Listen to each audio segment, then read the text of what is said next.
أعوذ بالله من الشيطان الرجيم.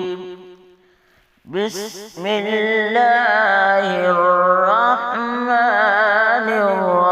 الرحيم. فأما الإنسان إذا ما ابتلاه ربه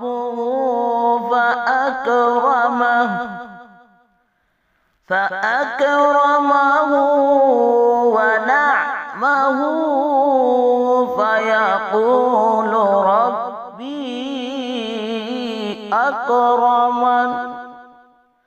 وأما